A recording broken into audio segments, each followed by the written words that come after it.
कि गवर्नमेंट ने 3 जो ऑफिसर्स थे उनको सैक किया है, जिन्होंने एक्सीडेंटली पाकिस्तान में मिसाइल फायर किया है। लेकिन ज़ाहिर बात है पाकिस्तान की तरफ से इस चीज़ को एक्सेप्ट नहीं किया जा रहा, और पाकिस्तान समझता है कि ये एक डेलिब्रेट मूव थी।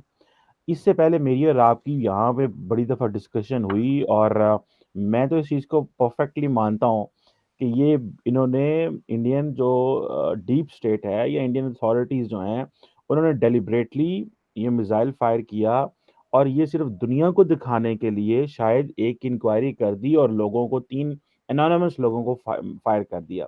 वो कौन लोग हैं, उनकी क्या आइडेंटिटीज़ है, कुछ शेयर नहीं किया गया। आप ज़ाहिर बात है इंडिया को सारा टाइम इंडिया पाकिस्तान को स्टडी करते हैं, आपसे बेहतर कौन जानता है एक्चुअली हकीकत क्या है। ये जो लोग फायर किए गए हैं, ये फायर किए गए हैं या सिर्फ इंटरनेशनल कम्युनिटी को दिखाने के लिए जो है वो सब किया गया है। चीमा साहब, मुझे तो नहीं पता क्योंकि मैंने भी वो मीडिया रिपोर्ट्स पढ़ी हैं जो आपने पढ़ी हैं, तो मेरी भी नॉलेज उतनी जाती है। और जहां तक इंडियन एयरफोर्स की इंक्वायरी है वो तो कहती है फायर करा है, तो फिलहाल तो हमें ये समझना पड़ेगा कि फायर करा है सर। मतलब they have taken some action. And मैं एक बात तो कह दूं चीमा साहब कि मैंने पहले भी कहा था, आई डोंट बिलीव, बिकॉज ना ये सिस्टम्स जैसे ब्रह्मोस है ना, दे हाईली हाईली सोफिस्टिकेटेड सिस्टम्स। ये वो दिवाली के रॉकेट नहीं है कि जी गलती से आग लग गई और सुबह से आसमान में छूट, ऐसा होता नहीं है। मतलब इसमें they are linked to Indian super computers, they have their own level of safety security, and इनके अपने रिस्पॉन्स सिस्टम्स हैं ये। एंड जो जो स्ट्रेटेजी कमांड है and all these people, so it's you know एक के बाद एक लेयर सेफ्टी सिक्योरिटी का जो लोग इसको लुक आफ्टर करते हैं, oh, these are people from in army also. I've seen so many officers and they're from IITs and जो इंडिया के बेस्ट इंस्टीट्यूट्स हैं, among the world's best institutes, वहाँ के गोल्ड मेडलिस्ट हैं, who joined the army and all that because they wanted to serve the nation and all that. तो ये इस मुझे नहीं लगता कि जो इंडियन आर्मी का या इंडियन एयरफोर्स का भी लगा लीजिए, उसमें भी आईआईटी वाले जाते हैं। वो इतने जो ब्रेनी लोग हैं, उन्होंने ऐसी सिली मिस्टेक करी कि जी एक ऐसी जगह एक तो रॉकेट मारा, ठीक है चलो कोई दिक्कत नहीं, अच्छा गया भी है पाकिस्तान की ओर, चलो कोई दिक्कत नहीं, इसके ऊपर वॉरहेड नहीं था, ठीक है, गिरा भी आइसोलेटेड जगह, सारे सिविलियन एयरक्राफ्ट के फ्लाइट पाथ को मिस करते हुए, थे वहां पे सिविलियन एयरक्राफ्ट, ऐसी बात नहीं कि नहीं थे, सबको मिस करते हुए। ये ये पूरा मामला बड़ा कन्वीनियंट टाइप का है ना, बड़ा एक कि यू अंडरस्टैंड कि आपको वही बंदा मिल जाए सड़क पे चलते हुए, आपसे बोले कि मैं, आप बोले नाम क्या है, आपने बोला मेरा नाम डॉक्टर कमर चीमा है, तो क्या जी कमाल की बात है, मेरा नाम भी डॉक्टर कमर चीमा है। आप कहाँ के रहने वाले हैं? पाकिस्तान। ओ जी कमाल की बात है, मैं भी पाकिस्तान का। This is too much of a coincidence. बहरहाल कोर्ट ऑफ इंक्वायरी के बारे में I will not be able to say much because my my my knowledge is as much as yours Cheema साहब। जो आपने पढ़ा वही मैंने पढ़ा, मुझे इसके बारे में ज्यादा जानकारी नहीं है। और लेकिन हाँ, ये भी आपने बोला कि नाम नहीं बताए, तो वो तो मैंने भी नोट करा था कि नाम नहीं बताए हैं, बट या अभी तक तो बात यहीं तक है।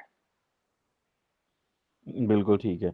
तो मेरे साथ पाकिस्तान तो कह रहा है कि ये तो दिस इज़ नॉट सफिशिएंट, कि आपने हमें बताया नहीं है, आपने डिटेल्स प्रॉपर्ली शेयर नहीं की, और जी पाकिस्तान ने इसको रिजेक्ट किया है। तो आप क्या समझते हैं, ये जो इंक्वायरी की गई है, was this for Pakistan, was this for, क्योंकि पाकिस्तान ने कहा था कि this is India's job to tell, was this for India's own credibility, was this for international audience, और was this an eye wash? Cheema साहब, फौज में ट्रेनिंग के दौरान अगर एक खोखा भी खो जाता है ना, एक कारतूस का खोखा फायरिंग रेंज पे ट्रेनिंग एमुनेशन का खो जाता है, तो उसकी भी कोर्ट ऑफ इंक्वायरी होती है। तो गाड़ी का छोटा सा एक्सीडेंट हो जाता है, उसकी भी ऐसी तो मैं 10 कर चुका हूँ फौज में कोर्ट ऑफ इंक्वायरी। तो कोर्ट ऑफ इंक्वायरी तो हर चीज की होती है टू फाइंड आउट कि हुआ क्या, to get to the bottom of the facts कि हुआ क्या। लोगों के स्टेटमेंट लेते हैं, एक प्रिसाइडिंग ऑफिसर होता है और भी लोग होते हैं। सो एक प्रॉपर प्रोसेस है, and it is the same Pakistan army, Indian army same, और airforce for that matter, it is the same format and the court of inquiry is carried out. That is number one. Number two, मुझे नहीं लगता कि पाकिस्तान के कहने पे उन्होंने court of inquiry करी, क्योंकि पाकिस्तान पे तो मिसाइल मारी थी उन्होंने। तो ऐसा थोड़ा ना हो सकता है कि आप पहले किसी पे मिसाइल मार दें फिर आप बोलेंगे हाँ जी आपने बोला कोर्ट ऑफ इंक्वायरी कर दो, तुमने कर दी। मुझे लगता है कि you know court of inquiry होती है इसलिए, बिकॉज कोर्ट ऑफ इंक्वायरी होती है हर चीज में फौज में। द फौज is very fond of court of inquiries. और every small thing there is a court of inquiry, तो बहुत बड़ी चीज थी तो वो नहीं थी। अब पता नहीं ग्लोबल क्रेडिबिलिटी के लिए करी थी कि नहीं करी थी, बिकॉज ब्रह्मोस के जो ऑर्डर्स हैं, जो कंट्रीज ने ऑर्डर्स दिए, उस पर कोई फर्क नहीं पड़ा। People are still keen and they are taking the deal forward. So India has been diplomatically able to convince them that ऐसा कुछ था नहीं, फॉल्ट शॉल्ट था नहीं, और वो लोग सिस्टम्स देख चुके हैं, they know the systems and all that. So ऐसा है नहीं।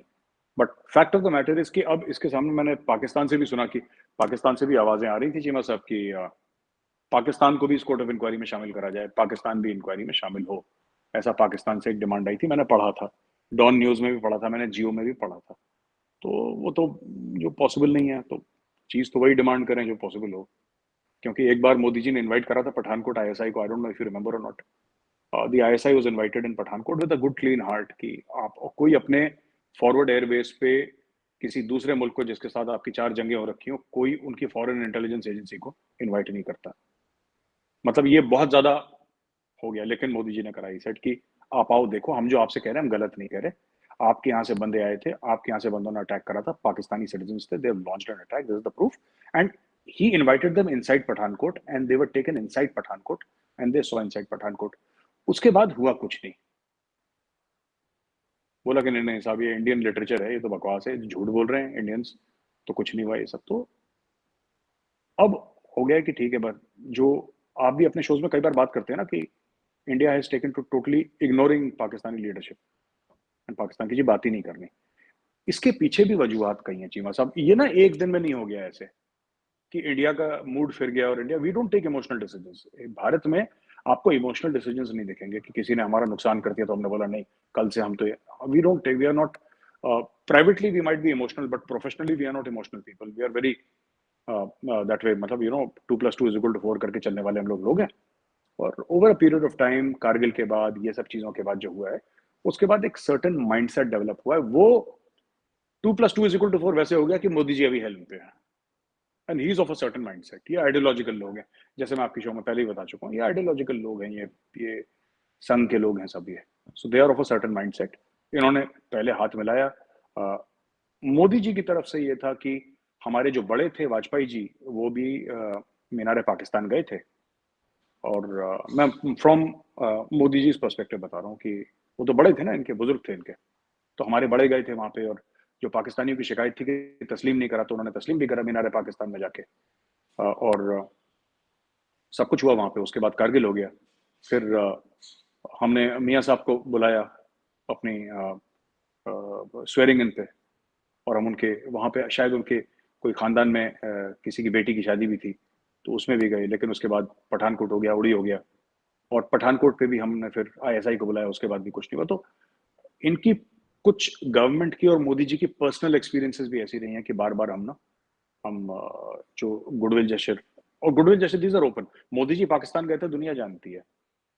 उनका कोई प्लान नहीं था, फिर भी गए, ये भी दुनिया जानती है। नवाज शरीफ साहब उनके इनॉग्रेशन में आए थे, ये भी दुनिया, because there are video footages हैं। और पीएम की विजिट तो यू कैन नॉट फेक, तो है वहाँ पे। आईएसआई वाले आए थे पठानकोट। और भारत में बड़ी तनकीद हुई मोदी जी की, बहुत बहुत क्रिटिसाइज लोगों ने करा कि आपने आईएसआई को आने कैसे दिया, you shouldn't have done it, but he took call. He says कि I truly believe that we can move forward. Maybe they don't know, maybe नहीं पता है। तो उसके बाद ऐसा होने लगा कि नाउ दे, उन्होंने बिल्कुल कट कर दिया। They have reached that point where there is absolutely no discussion. अब पाकिस्तान के बारे में बात भी करते हैं तो नाम नहीं लेते। आपने देखा होगा मोदी जी का, he does not take names, there is no name, he never mentions name Pakistan. वो पाकिस्तान लफ्ज इस्तेमाल ही नहीं करते। वो उनकी फॉरेन पॉलिसी से उन्होंने, it goes from here, it goes to China, then it comes like this, it goes to Afghanistan, it goes to Iran. It has, the foreign policy of India has totally circumvented Pakistan actually. Bofors, ये जो ब्रह्मोस का मामला तो बड़ा छोटा सा एक मामला है, लेकिन ओवरऑल मैं आपको बता रहा हूँ कि ये हुआ है।